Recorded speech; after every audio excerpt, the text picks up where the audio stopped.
الحمد لله رب العالمين والعاقبة للمتقين والصلاة والسلام على رسوله سيد المرسلين رحمة للعالمين شفيع المذنبين سيد الأولين والآخرين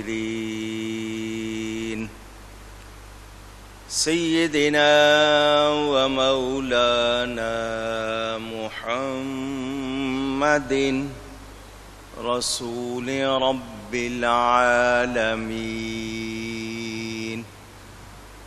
وعلى آله وصحبه أجمعين.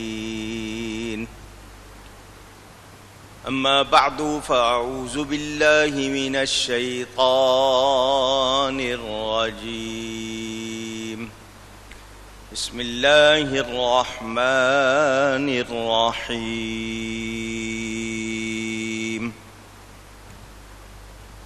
سبحان الذي أسرى بعبده ليلا من المسجد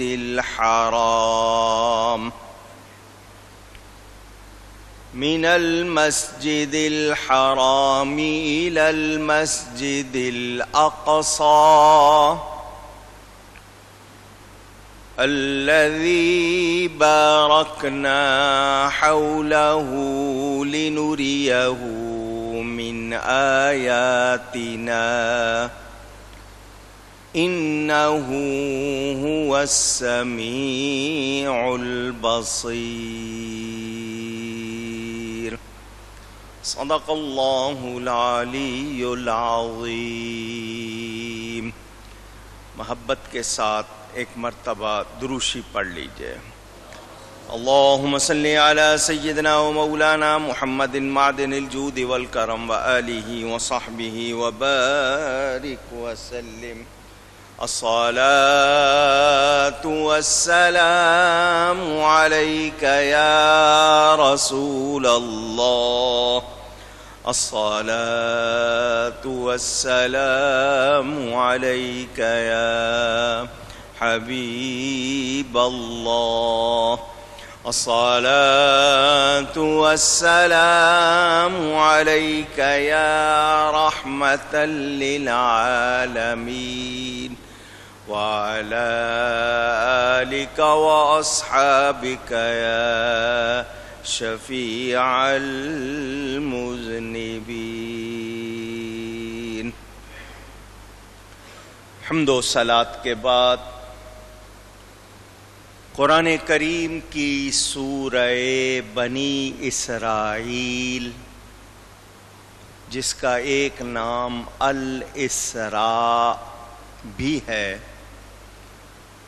اس کی ابتدائی آیت آپ کے سامنے تلاوت کرنے کا شرف حاصل کیا ہے. پاکستان میں اس سال چاند کے مطابق آج ماہ رجب کی 27ویں شب ہے، اور اہل ایمان اس رات میں محبت اور عقیدت سے نبی کریم صلی اللہ علیہ وآلہ وسلم کی معراج شریف کا ذکر سنتے سناتے ہیں، جشن معراج، عید معراج مناتے ہیں. اللہ تعالی ہم سب کی اس کاوش کو، اس عقیدت کو قبول فرمائے اور اس کی برکات ہم سب کو عطا فرمائے. واقعہ معراج میرے نبی پاک صلی اللہ علیہ وآلہ وسلم کا نمایاں، شاندار، بہت ہی اعلیٰ عرفہ معجزہ ہے، جس کے حوالے سے علماء نے، اماموں نے بہت کچھ لکھا ہے اور لکھ رہے ہیں، یہ سلسلہ جاری رہے گا۔ مختصراً کچھ باتیں انشاءاللہ آپ تک پہنچاؤں گا۔ اللہ تعالیٰ سے دعا ہے وہ مجھے حق بیان کرنے، ہم سب کو حق سن کر اس کو قبول کرنے، اس پر عمل کرنے اور اس پر قائم رہنے کی توفیق عطا فرمائے۔ آج کا انسان عقلیات، سائنس اور لاجک کے حوالے سے بات کرتا ہے، روحانیات، ایمانیات کو بھی وہ عقل کی میزان پر تولنے کی کوشش کرتا ہے۔ اگر اس نوجوان کو یہ کہا جائے کہ امریکن سائنسدان چاند پر قدم رکھتے ہیں تو یہ اعتراض نہیں کرتا، مگر نبی کریم صلی اللہ علیہ وسلم معراج پر تشریف لے گئے، رات کے تھوڑے سے حصے میں بہت لمبا سفر کر کے واپس تشریف لائے، وہ سنتا ہے تو اس پر طرح طرح کے سوال کرتا ہے۔ میں اس لیے جواب دیتا ہوں کہ ان کے ذہن میں کہیں شک شبہ ہے تو دور ہو جائے، ورنہ سچی بات یہ ہے کہ ایمان والا ایمانیات میں شبہ کرتا نہیں اور کرنا چاہیے بھی نہیں، یہ ذہن میں آپ کے رہے۔ سائنس کی تھیوری، فارمولہ غلط ہو سکتا ہے، سائنسدان کی سوچ تبدیل ہو سکتی ہے، اس کی بتائی ہوئی بات غلط ہو سکتی ہے، ایمانیات میں غلطی ہو سکتی نہیں، قرآن اور حدیث غلط ہو سکتے نہیں۔ لیکن ایک مزاج بن گیا اور پھر کچھ لوگوں نے ان باتوں کو اہمیت دی، طرح طرح کے سوال کرنے لگ گئے۔ اگر ان سے سائنس کے حوالے سے بات کی جائے تو پھر ان کے پاس جواب نہیں ہوتا۔ آسمان کا وجود ہے، مانتے؟ آسمان ہیں، مانتے؟ اونچی کہیے۔ عربی میں سماوات جمع ہے، سمون کی معنی اونچائی بلندی کے۔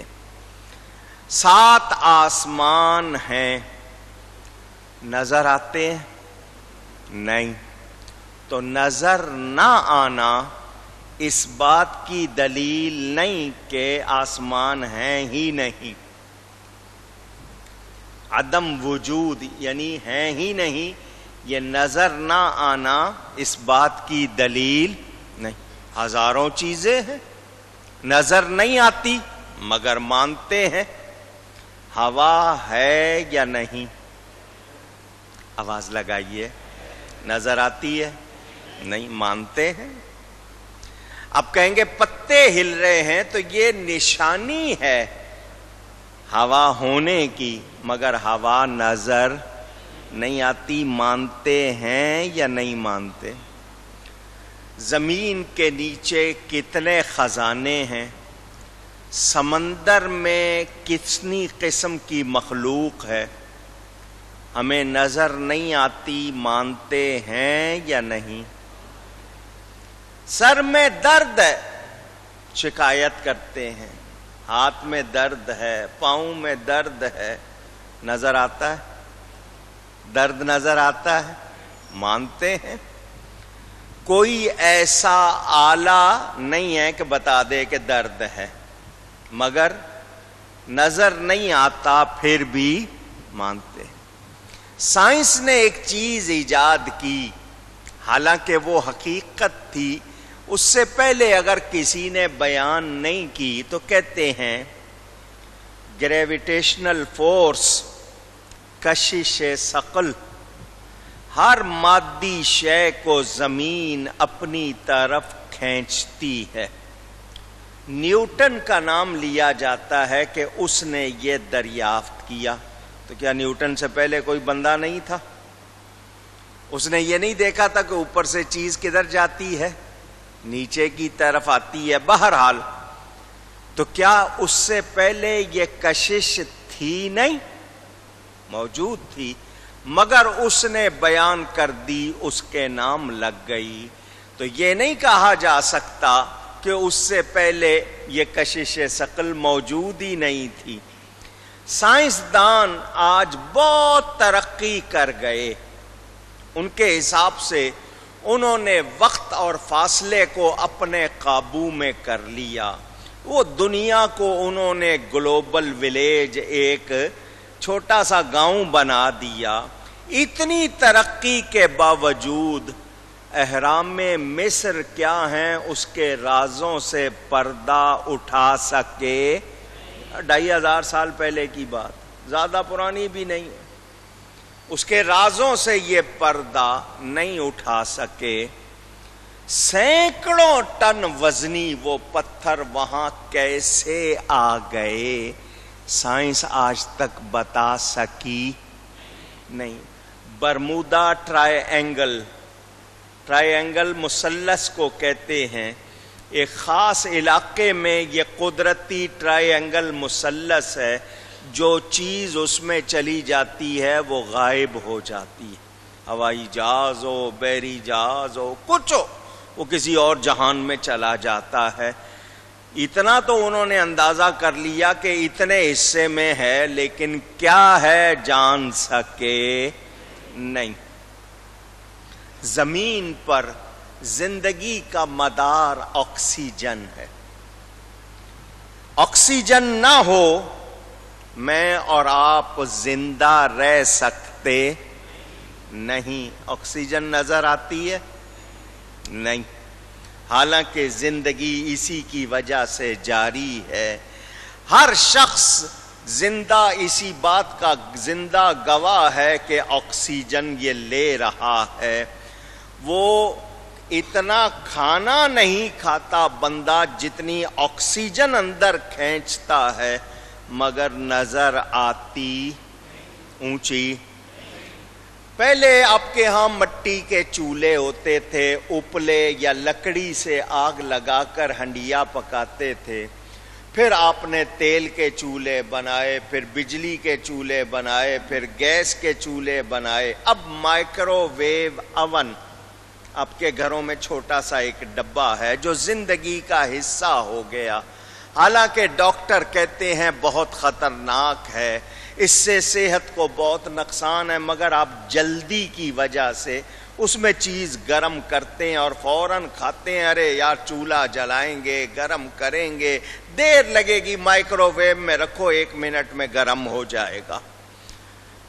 ٹھنڈی جمی ہوئی فریز یخ چیز آپ اس کے پلیٹ میں ڈال کے اس میں رکھتے ہیں، منٹ 2 منٹ 3 منٹ کی بات ہوتی ہے، وہ چیز بالکل آپ کے لیے گرم ہو جاتی ہے۔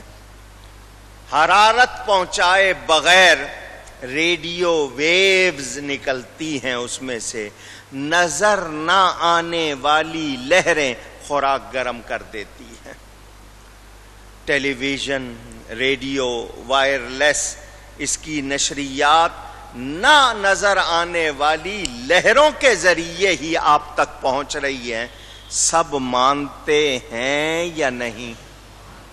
بجلی ہماری زندگی کا لازمی حصہ ہے۔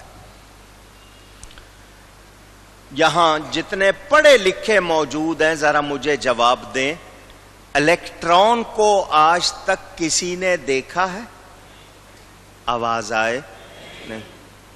اگر کہو نظریہ غلط تو زندگی کی ساری سہولتیں کیا ہوں گی؟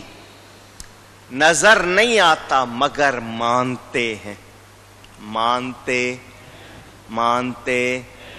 ہیں. یہ میں نے بحث نہیں کرنی، میں اس پہ بہت لمبی لمبی تقریریں کر چکا ہوں، حوالے دے رہا ہوں آپ کو. تو ایک انسان مادیات کے حوالے سے سب کچھ مان لیتا ہے، جب ایمانیات اور روحانیات کی بات آتی ہے تو پھر بحث کرتا ہے. مجھے تعجب ہوتا ہے، اے ایمان والے تجھے کیا ہو گیا؟ سائنس کی باتوں کو مان رہا ہے، تیری عقل میں بہت سی چیزیں نہیں آتی مان رہا ہے، تو تو مجھے یہ بتا دے کہ خدا ہے یا نہیں ہے. اگر تیرا قانون یہی ہے کہ جو چیز ہوتی ہے وہ نظر آتی ہے، اور تو اس فارمولے فلسفے کو ذات خدا پر بھی لگانا چاہتا ہے کہ اگر اللہ کی ذات ہے تو نظر آنی چاہیے، تو پھر یہ جو باقی ساری چیزیں تو مان رہا ہے اور وہ نظر آتی اونچی کہیے نہیں. ہمارے لوگ کہتے ہیں انسان زمین کے بغیر قرار نہیں پکڑ سکتا. آپ بیٹھے ہوئے ہیں بڑے مزے سے، کھڑے ہیں، چلتے ہیں، زمین ہے. زمین نہ ہو ہم قرار پکڑ سکتے ہیں؟ نہیں. کہتے ہیں ایک شخص کھڑا ہو، اسے کہا جائے کہ ایک ٹانگ اٹھاؤ، تو اٹھا لے گا. اسے کہا جائے کہ دونوں ٹانگیں اٹھاؤ، تو وہ کہے گا میں پھر کھڑا رہ سکتا نہیں. کہتے ہیں دیکھیں، عقل یہ کہتی ہے کہ اگر دو ٹانگیں اٹھا کر آپ کھڑے نہیں رہ سکتے تو آپ زمین کے بغیر کیسے؟ تو یہ جو معراج کا جانا بیان ہو رہا ہے کہ نبی گئے، ذرا اس پر سوال بنتے ہیں. پھر بات وہیں آ گئی. آئیے، میں نے صرف آپ کے سامنے جھلکی پیش کی تھی، میں اب آپ کے سامنے مزید گفتگو سائنس بھی رکھتا رہوں گا تاکہ آپ کی تسلی ہوتی رہے. اللہ تعالیٰ ارشاد فرماتا ہے سبحان الذی اسری بعبدہ، پاکی ہے اس کو، پاک ہے وہ ذات. آپ بھی کہیے وہ ذات کیا ہے؟ پاک ہے. پھر کہیے جب لفظ پاک کہا جاتا ہے تو پاک سے مراد ہر کمزوری سے، ہر مجبوری سے، ہر خامی سے، ہر قسم کے عیب سے، ہر قسم کی معذوری سے وہ. پھر کہیے اللہ کے لیے ہم یہ نہیں سوچ سکتے کہ پتہ نہیں یہ وہ کر سکتا ہے یا نہیں، یہ ہو سکتا ہے یا نہیں. اس طرح کی باتیں مخلوق کے لیے ہو سکتی ہیں، اللہ کے لیے سوچی بھی جا سکتی نہیں. پاک ہے وہ. اللہ تعالی معراج کا ذکر بیان فرما رہا ہے تو پہلا کیا فرمایا؟ پاک ہے وہ. پاکی ہے اس کو جس نے سیر کرائی اپنے بندے کو. کب؟ لیلاً، راتوں رات. علماء جب طالب علم پڑھ جاتے ہیں ان کو پھر کچھ خاص باتیں سکھاتے ہیں. پہلے تو صرف اور نحو پڑھائی جاتی ہے، اس میں قاعدے اصول. تو جب وہ پڑھ لیتے ہیں پھر کچھ خاص باتیں سکھائی جاتی ہیں. یہ جو تنوین ہے، تنوین انگلش میں ننیشن کہتے ہیں اس کو، دو زبر، دو زیر، دو پیش. یہ جب کسی حرف پر آ جائیں تو معنی کثرت، قلت، عظمت یا اس کے حوالے سے ہوگا. تو اب یہاں لیلن، لام پر تنوین، کیا مطلب؟ یہ رات پوری رات کا واقعہ نہیں ہے، رات کے تھوڑے سے حصے کا واقعہ ہے. پوری رات کا واقعہ نہیں بلکہ رات کے تھوڑے سے حصے میں. یہ تنوین یہاں قلت کے لیے، کہیں عظمت کے لیے ہوتی ہے. کہاں سے کہاں تک؟ من المسجد الحرام الى المسجد الاقصى، مسجد حرام سے مسجد اقصی تک یا مسجد اقصی کی طرف. کون سی مسجد اقصی؟ الذی بارکنا حولہ، وہ مسجد اقصی جس کے گردا گرد ارد گرد ہم نے برکتیں رکھی ہیں.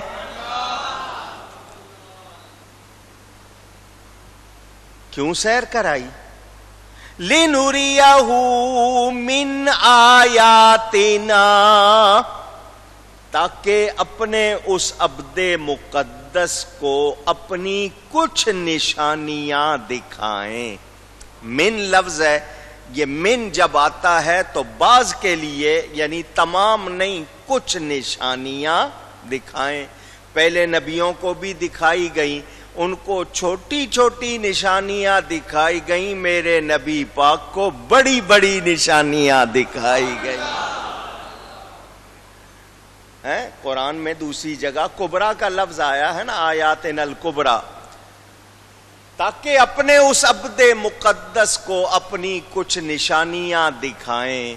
انہ هو السمیع البصیر، بے شک وہ سننے والا دیکھنے والا ہے. اس آیت میں پورا سفر معراج بیان ہوا ہے. توجہ کریں، سفر کے 3 حصے ہیں. کتنے؟ 3. نبی پاک صلی اللہ علیہ وسلم کی 3 شانیں ہیں، اور اس آیت میں ان تینوں کا بیان، سفر معراج کے 3 حصوں کا بیان. پہلا سفر ہے مسجد حرام سے مسجد اقصی تک، ایک حصہ. اس کے بعد لِنُرِيَهُ مِنْ آیاتنا، مسجد اقصی سے آسمانوں تک. انہ هو السمیع البصیر، سدرۃ المنتہا سے آگے عرش اولا تک، دیدار تک. یہ کتنے حصے ہو گئے؟ اونچی. اب مسئلہ سن لیں، میں نے 3 حصے بیان کیے ہیں تو اب مسئلہ بھی سن لیں. مسجد حرام سے مسجد اقصی تک اس سفر کا جو انکار کرے وہ کافر ہے. کیوں؟ یہ قرآن میں واضح طور پر بیان ہوا. اس سے آگے کے سفر کا جو انکار کرے وہ فاسق ہے، اور جو دیدار کا انکار کرے وہ کافر تو نہیں ہے مگر گمراہ ہے. سمجھ آ گئی بات؟ حضور صلی اللہ علیہ وسلم کی 3 شانیں، اس آیت کے 3 حصے سن لیے آپ نے، سفر معراج کے 3 حصے سن لیے. اب نبی کی 3 شانیں. ایک ان کی شان بشری ہے، جب عام لوگوں سے معاملات ہوتے تھے شان بشری کا ظہور ہوتا تھا. فرشتوں سے بات چیت، وحی کا لین دین سلسلہ، تو شان ملکی کا ظہور ہوتا تھا، نوری شان کا. اور جب اللہ کے ساتھ خاص معاملہ ہوتا تھا شان حقی کا ظہور ہوتا تھا. ان کی حقیقت کو اللہ کے سوا کوئی جانتا. میں ایک جملہ کہا کرتا ہوں، اگر سمجھ آ جائے، لوگ تعجب کرتے ہیں وہ بشر ہو کر عرش پر کیسے چلے گئے. مجھے تعجب ہے کہ وہ اللہ کے جلووں میں رہنے والے 63 برس یہاں کیسے گزار گئے.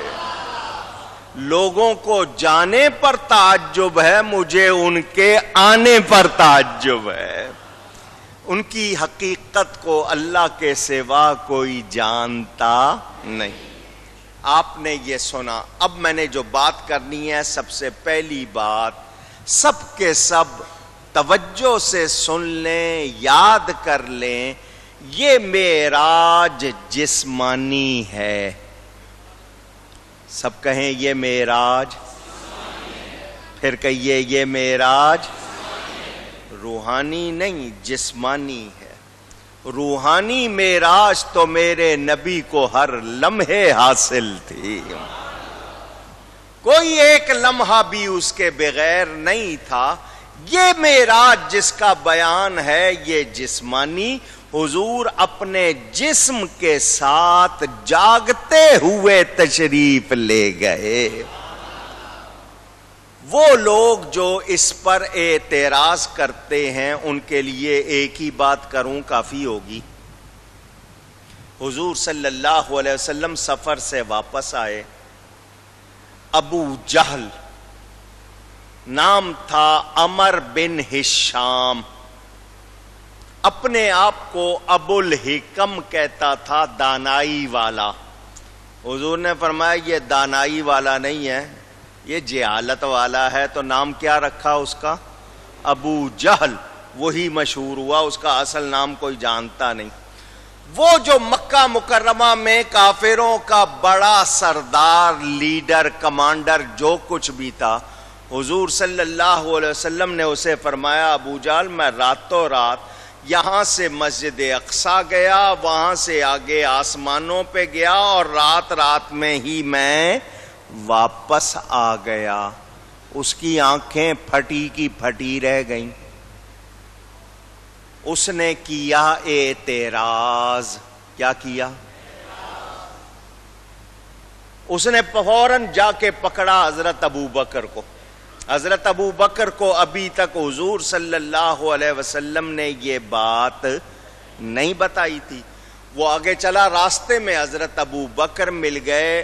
ابو جہل نے ان سے کہا تمہارے صاحب فرماتے ہیں کہ وہ راتوں رات اتنا لمبا سفر کر کے واپس آ گئے، مانو گے؟ حضرت ابو بکر یہ نہیں کہتے مجھے ذرا جانے دو، میں پوچھتا ہوں، ان سے پوچھتا ہوں کہ اصل بات کیا ہے. تو ایسے ہی کہہ رہا ہوگا، میں ذرا پوچھ لوں. نہیں، فرمایا اگر وہ کہہ رہے ہیں تو سچ کہہ رہے ہیں.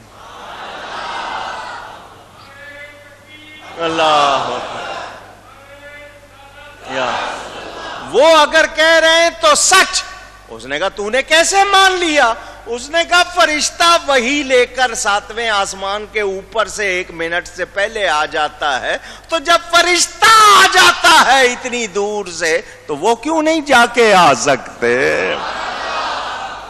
ہمارا خیال کہاں چلا جاتا ہے، آ جاتا ہے. تو یہ کوئی سوچنے کی بات ہے؟ ارے فرشتہ آتا ہے روز، مجھے پتا ہے وہ کہاں سے آتا ہے، تو اس کو پلک جھپکنے میں آ جاتا ہے. تو ان کی وجہ سے جب اس کی یہ شان ہے، ان کی کتنی ہوگی؟ حضرت ابو بکر نے اس کو منہ توڑ جواب دیا. اللہ نے حضرت ابو بکر کو الصدیق کا لقب عطا کر دیا. ابو بکر نے کیا اعتراف، مانا. ابو جہل نے کیا اعتراض. ابو جہل کی قسمت میں خرابی آئی، حضرت ابو بکر کی قسمت میں شان اور بلندی آئی. آج جو اعتراض کر رہے ہیں کس کے طریقے پر ہیں؟ اچھا، میں نے جو بات آپ کو بتانی ہے وہ یہ کہ ابو جہل نے اعتراض کیا تو صرف اس بات پر کیا کہ راتوں رات جا کر آنا، اتنا لمبا سفر یہ کیسے ہو گیا؟ اگر یہ خواب کا واقعہ ہوتا، روحانی ہوتا، وہ اعتراض کرتا؟ خواب تو وہ بھی دیکھتا تھا، خواب تو وہ بھی دیکھتا تھا. تو اگر خواب کا واقعہ حضور کہتے ہیں میں نے خواب میں دیکھا تو وہ کہتا جی دیکھ سکتے ہیں، ہم بھی بڑا کچھ دیکھتے ہیں، مگر اس نے اعتراض کر کے آنے والوں کو بتا دیا میں تو ہوں کافر۔ اعتراض کیوں کر رہا ہوں کہ جسم کے ساتھ اتنا سفر ہو سکتا نہیں، میری عقل میں نہیں آ رہا، تو تم سمجھ لینا تم نے کیا کرنا، انہوں نے اسی کو اپنا لیا اور کہہ دیا کہ جی یہ روحانی تھی۔ یہ روحانی نہیں تھی، یہ معراج جسمانی تھی۔ یہ معراج اونچی۔ آئیے، میں حالانکہ ترتیب میں نہیں ہوں، ابھی بات آگے جا کے کرنی تھی، ابھی کرتا ہوں۔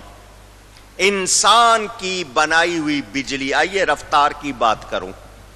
انسان کی بنائی ہوئی اونچی گئی ہے۔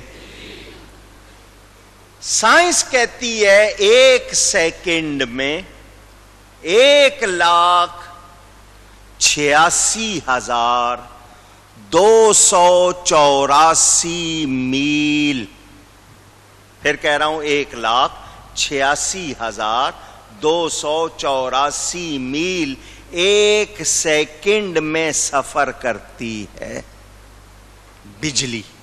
انسان کی بنائی ہوئی بجلی، اس کی رفتار اتنی ہے۔ اگر یہ تو انسان کی بجلی، ایک ہوتا ہے لائٹ کا سفر، آپ نے یہ سنا۔ اب اس حساب سے آپ نے یہ لائٹ سیکنڈ، نوری سیکنڈ سن لیا، تو 1,11,77,040 میل کا فاصلہ 1 منٹ میں ہوگا۔ اگر سیکنڈ میں اتنا ہے تو منٹ میں کتنا ہوگا؟ 1,11,77,040 میل کا فاصلہ کتنی دیر میں ہوگا؟ اونچی۔ نبی کی رفتار پر ذرا بات آ رہی ہے نا، تو ذرا سن لیں، سائنس والے دھیان سے سن لیں۔ اس بجلی کا 1 سیکنڈ بھی بتا دیا میں نے آپ کو، اور 1 منٹ بھی بتا دیا۔ آپ کا سال جو آپ 365 دن کا گنتے ہو، لائٹ ایئر، اس رفتار سے، بجلی کی رفتار سے نوری سال کتنے کا ہوگا؟ تقریباً 60 کھرب میل۔ کتنا؟ کھرب جانتے ہیں؟ اکائی، دہائی، سینکڑا، ہزار، 10,000، لاکھ، 10 لاکھ، کروڑ، 10 کروڑ، ارب، 10 ارب، کھرب، 10 کھرب، 60 کھرب۔ اگر میں پورے جتنے لوگ بیٹھے ہیں آپ کو ایک ایک کا نوٹ دے دوں 1 ارب، تو آپ کو پتہ نہیں مہینہ لگ جائے، سارے ہاتھ تھک جائیں آپ کے، اب گن نہ سکیں۔ 60 کھرب سال لائٹ ایئر، یعنی نوری سال، اتنے میل طے کر لیتا ہے۔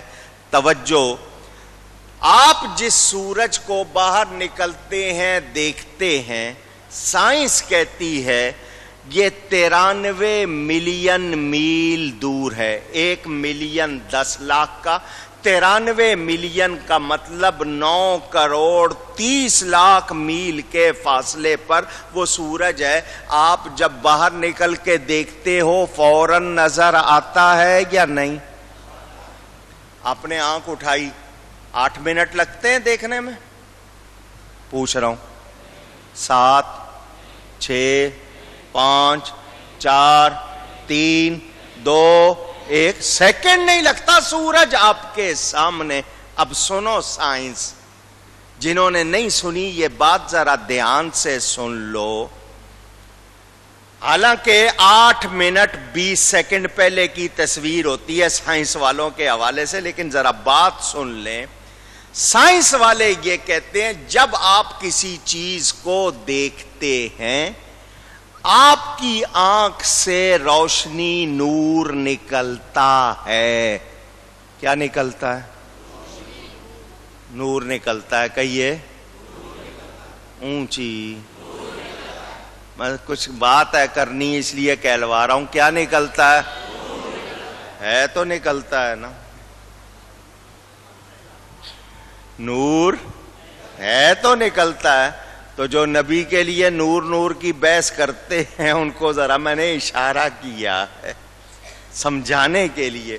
لیجئے جی نور نکلا. جس چیز کو آپ دیکھ رہے ہیں وہ سفر کر کے اس سے ٹکراتا ہے, ٹکرا کر واپس آپ کی آنکھ میں آتا ہے تو آپ کو وہ چیز نظر آتی ہے. یہ کون کہہ رہے ہیں؟ سائنس. سائنس کے مت والو, میں نے آنکھ اٹھائی, مجھے سیکنڈ نہیں لگا, سورج میرے سامنے, میری آنکھ سے نور نکلا, 9,30,00,000 میل تک سفر کر کے سورج سے جا کے ٹکرایا, پھر واپس 9,30,00,000 میل آیا. اتنا لمبا سفر میری آنکھ کے نور نے کیا. 18,60,00,000 میل کا سفر سیکنڈ نہیں لگا. یہ میری آنکھ کے نور کی رفتار ہے. تو جس کو اللہ نے اپنے نور سے بنایا ہے اس کی رفتار کتنی ہو. اللہ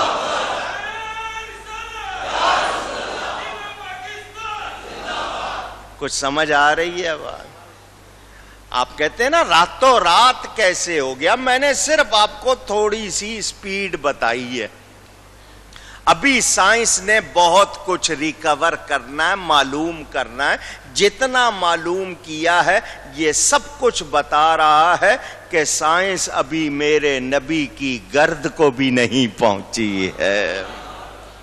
سائنس کو جھکنا پڑے گا, ماننا پڑے گا, کیونکہ نبی کا مقام سائنس طے نہیں کر سکتی ہے. عشق سے اگر ممکن ہو تو شاید ہو جائے, عقل ان کے مقام کو جان سکتی نہیں. سمجھ آ رہی ہے بات؟ آئیے میرے دوستوں اور بزرگوں, جب آپ نے رفتار کا یہ عالم جان لیا تو اب بتائیں کہ نبی کس رفتار سے گئے ہوں گے اور کس رفتار سے آئے ہوں گے؟ کوئی شبہ ہے؟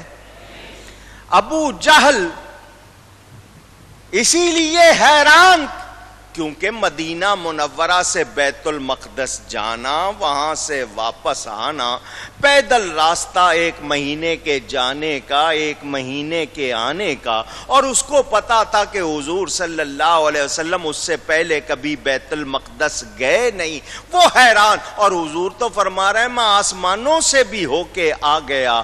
تو اس کے لیے اعتراض نے بتا دیا یہ معراج جسمانی ہے, کیونکہ عبد کا لفظ روح مع الجسد, روح اور جسم کے ساتھ ہونے کے حوالے سے آتا ہے, صرف روح اور الگ یا جسم الگ نہیں. عبد کا لفظ اللہ کی طرف سے آیا, بے عبدی ہی. کیا مطلب؟ اللہ تعالی نے نبی کو جسمانی معراج کرائی ہے. ہمیں کوئی شبہ اونچی گئی ہے نہیں. میں واقعہ شروع کرنے سے پہلے یہ دلائل اس لیے دے رہا ہوں کہ جس کسی کے ذہن میں کوئی شبہ ہے وہ دور ہو جائے. اچھا, ایک بات تو یہ طے ہو گئی. اب ہمارے سامنے عقل کے حوالے سے 2 باتیں آتی ہیں, وہ میں دونوں آپ کو سناتا ہوں تاکہ آپ کو اس حوالے سے بھی بات سمجھ میں آ جائے. اگر قرآن سے معلوم کرنا چاہتے ہیں تو میں اس کا بھی جواب دوں گا, مگر پہلے ذرا دھیان سے سن لیں سائنس والے. 1 سیکنڈ آپ کی گھڑی میں سب سے تیز سوئی سیکنڈ والی ہے نا؟ پوچھ رہا ہوں. آپ 1 کا لفظ بولیں گے تو شاید زیادہ ٹائم لگ جائے, سیکنڈ اس سے پہلے پورا ہو جاتا ہے یا نہیں ہو جاتا؟ اونچی کہیے گا. یہ جو سیکنڈ بہت تھوڑا سا وقفہ مدت ہے, اس کو کتنا تقسیم کر دیا گیا ہے ذرا وہ بھی سن لیجئے. سائنس والوں نے ایک سیکنڈ، میں ایک بول رہا ہوں تو مجھے ٹائم زیادہ لگ رہا ہے، سیکنڈ گزر جاتا ہے۔ اوسیلو اسکوپ ان کا ایک آلہ ہے جس سے انہوں نے یہ ساعت، یہ وقت کی یہ مدت دکھا بھی دی ہے کہ ایک سیکنڈ کے انہوں نے کتنے حصے کر دیے ہیں، 1 ارب۔ ایک سیکنڈ کو کتنا تقسیم کر دیا ہے؟ خرب میں۔ ٹریلین جس کو انگلش میں کہتے ہیں، ایک ملین، پھر بلین اور پھر ٹریلین۔ اردو والے خرب کہتے ہیں، وہ ٹریلین کہتے ہیں۔ ایک سیکنڈ کو اتنا تقسیم کر دیا ہے۔ چنانچہ وہ کہتے ہیں ایک سیکنڈ کا 1000واں حصہ اس کو ملی سیکنڈ کہتے ہیں۔ ایک سیکنڈ کا 10 لاکھواں حصہ اس کو مائکرو سیکنڈ کہتے ہیں۔ ایک سیکنڈ کا اربواں حصہ، یعنی 1 ارب حصے کیے جائیں، اس کو نینو سیکنڈ کہتے ہیں، اور ایک سیکنڈ کا خربواں حصہ اس کو پیکو سیکنڈ کہتے ہیں۔ یہ سائنس آپ کی، جب آپ اس کے بارے میں اتنے حیران ہیں، روحانیات کو کیا جان سکیں گے؟ میں جملہ سنا رہا ہوں، آپ نے سائنس سنا، اب جملہ سنیں۔ آئنسٹائن یہودی تھا، بہت بڑا سائنٹسٹ، ابھی 60 سال پرانی بات ہے، 60-70 سال، زیادہ پرانی بات نہیں ہے۔ دنیا کا بہت بڑا سائنسدان مانا گیا۔ اس کا یہ بیان آج سے 70 برس پہلے کہ میں نے ریڈیائی دوربین سے، ریڈیو بائناکولر سے 2 کروڑ نوری سال، ایک نوری سال تقریباً 60 خرب میل کا، 2 کروڑ نوری سال کے فاصلے پر ایک کہکشاں دیکھ لی ہے۔ 60 برس پہلے کہہ گیا، مگر وہی سائنسدان جس نے 2 کروڑ نوری سال کے فاصلے پر کہکشاں گلیکسی دیکھ لی، ملکی وے جو بھی آپ اس کا نام لیتے ہیں، وہ اس نے دیکھ لی، مگر وہی سائنسدان کہتا ہے کہ میری عمر اگر 10 لاکھ سال بھی ہو جائے، میں کائنات کی سرحدیں معلوم نہیں کر سکتا۔ اتنا بڑا سائنسدان 2 کروڑ نوری سال کے فاصلے پر کہکشاں دیکھ لی، مگر کائنات کی سرحدیں کتنی ہیں مجھے 10 لاکھ سال عمر مل جائے میں معلوم نہیں کر سکتا۔ یہ سائنسدان کا بیان ہے، یہ عقل والے کا بیان ہے۔ آؤ روحانیات والے کا بیان بھی سنا دوں آپ کو۔ نبی کی شان بہت بلند ہے، فرشتے اور دوسروں کا ذکر نہیں، میں ولی کی بات کرتا ہوں۔ میرے غوث پاک فرماتے ہیں نظر تو الی بلاد اللہ جمعن کا خردلتن علی حکم اتصالی، اللہ کے سارے ملک، پوری کائنات میرے ہاتھ پر ہتھیلی، میرے ہاتھ کی ہتھیلی پر رائی کے دانے کی طرح میں دیکھتا ہوں۔ سب کو اس طرح دیکھتا ہوں جیسے ہاتھ پر ہتھیلی پر رائی کا دانہ ہوتا ہے۔ سائنس